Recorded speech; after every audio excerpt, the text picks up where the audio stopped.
Good evening, people. Welcome to this video or review.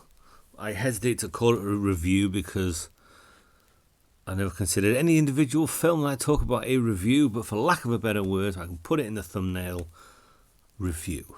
But I just watched Demolition Man from 1993, a film that I have enjoyed for many years. I still do. Directed by a guy that did nothing before this, did nothing after this, and then pulls a film like this out of his hat. Superb. Starring Wesley Snipes, Sylvester Stallone, Nigel Hawthorne, who British people might know from Yes Minister and Yes Prime Minister, and Sandra Bullock. We have Stallone is John Spartan, Wesley Snipes is Simon Phoenix. Starts in 1996. John Spartan's hunting Simon Phoenix, who has a bunch of hostages in a warehouse. Stallone goes in, the place blows up, all the hostages are dead, so they freeze Stallone. They put him in cryo prison because they're sick of him. Everything he touches turns to shit because his nickname is the Demolition Man. He's going to be put in the fridge for 70 years. And then his personality will be changed. He'll be given new personality, new set skills, new all that kind of stuff while he's frozen. Snipes, Simon Phoenix, also gets frozen. Fast forward to 2032, where the world is pussified and full of Nancy's and got no idea how to do anything. Wouldn't know their arse from their elbow. Swearing's illegal. Drinking is. Smoking is. Having sex is without a permit. You can't have salt on your food. You can't swear. You can't do shit. And even that now wouldn't be allowed. It's not allowed. If you're born in it, maybe you love it. If you like Stallone and you get frozen and you come into it, it's a nightmare. I don't think I'd like it.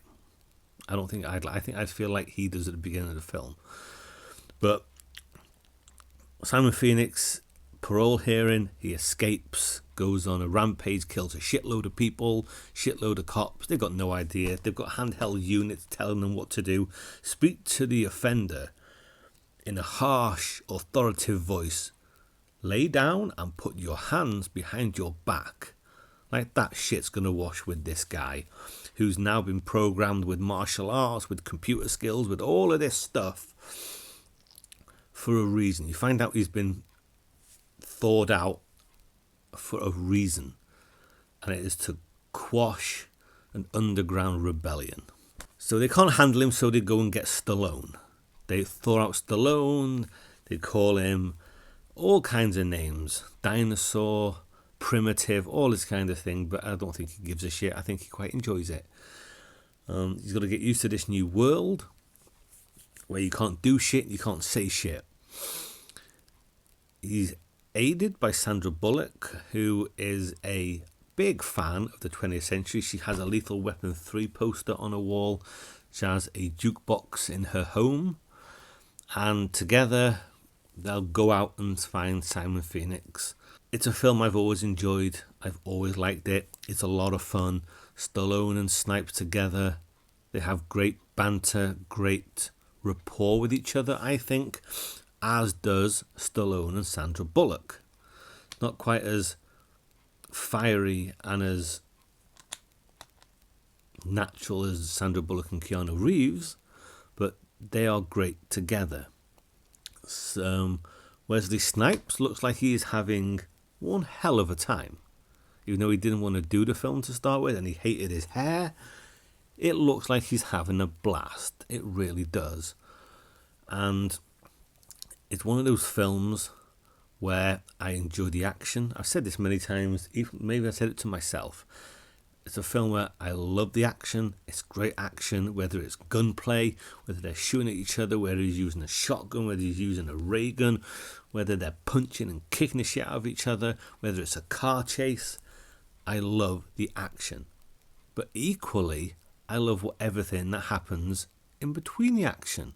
When you have those two things come together for me, then it elevates a film, an action film, higher than if I prefer one or the other.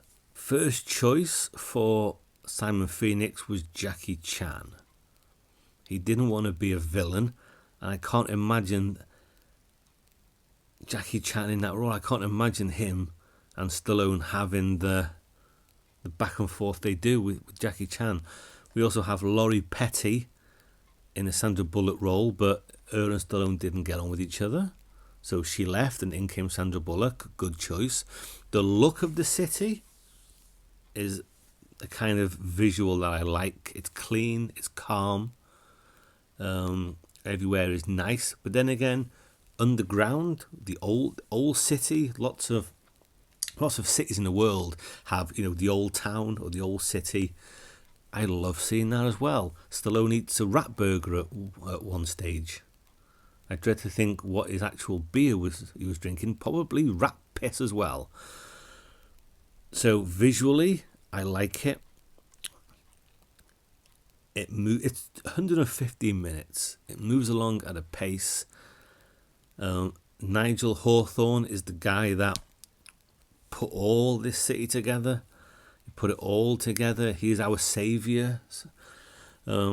British people will know him from Yes Minister and Yes Prime Minister, Sir Humphrey Appleby.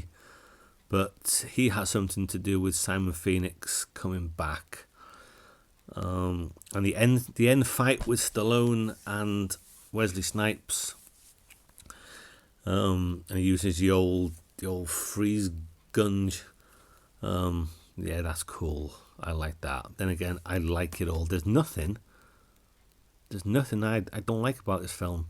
Snipes mentions Rambo, a nice nod to Rambo, and they also mention that Arnold Schwarzenegger became president in this film, and Stallone, his reaction back in the day. I like that little nod to Arnold.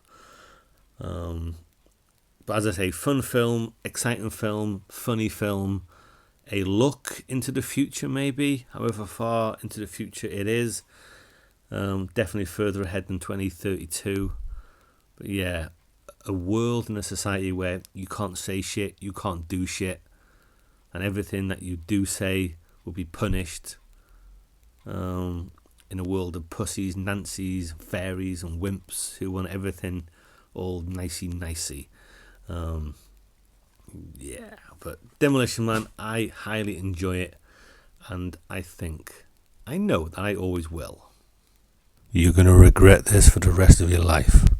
Both seconds of it.